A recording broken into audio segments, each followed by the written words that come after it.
বন্ধুরা, আমি এখন সোহো এলাকাতে রয়েছি, যেটি হংকংয়ের সেন্ট্রালে অবস্থিত। আপনারা দেখছেন আমরা ক্রমশ উপরের দিকে যাচ্ছি। আমরা চলন্ত সিঁড়ি দিয়ে যাচ্ছি।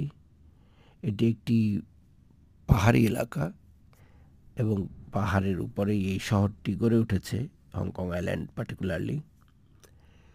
সো অবশ্যই আমাদেরকে একটু স্বাচ্ছন্দ্যে যেতে হবে, নয় কি? যদিও দুঃখের বিষয় হচ্ছে এই, যখন আপনি নিচের দিকে নামছেন তখন আপনাকে চলন্ত সিঁড়ি নয়, সাধারণ সিঁড়ি দিয়ে যেতে হচ্ছে, এবং সেটি একটি অত্যন্ত দুঃখের বিষয় বলে আমি মনে করি। তো যা হোক, যে তথ্যটি আমি আপনাদেরকে দিতে চাচ্ছি সেটা হচ্ছে, এটি অত্যন্ত গুরুত্বপূর্ণ একটি পশ এলাকা হংকংয়ের, এবং এখানকার রেন্ট কিন্তু অনেক অনেক অনেক বেশি। শুধু কমার্শিয়াল নয়, রেসিডেন্সিয়াল বিল্ডিংয়েরও। কারণ সারা পৃথিবীর,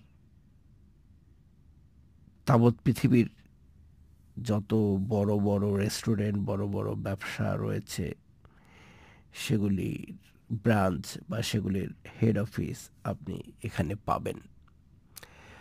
তো আমরা যতই হংকংকে জানব, ততই অবাক হব যে ছোট্ট এই জায়গাটির মধ্যে, যেটাকে আমরা একটা সিটি কান্ট্রি বলে থাকি, কত কিছুই না রয়েছে, কত কিছুই দেখার এবং বোঝার রয়েছে। এই শহরটি খুবই প্ল্যান্ড ওয়েতে তৈরি করা হয়েছে, এবং সেজন্যই নাগরিক সুবিধা, ধরুন একটি পাহাড়ি এলাকা যেখানে পাহাড়, পাথর এবং পানি ছাড়া কিছু নেই, সেখানে মানুষ এটাকে তিলোত্তমা করে গড়ে তুলেছে। অতএব বুঝতেই পারছেন হোয়াট ইজ হংকং। ধন্যবাদ।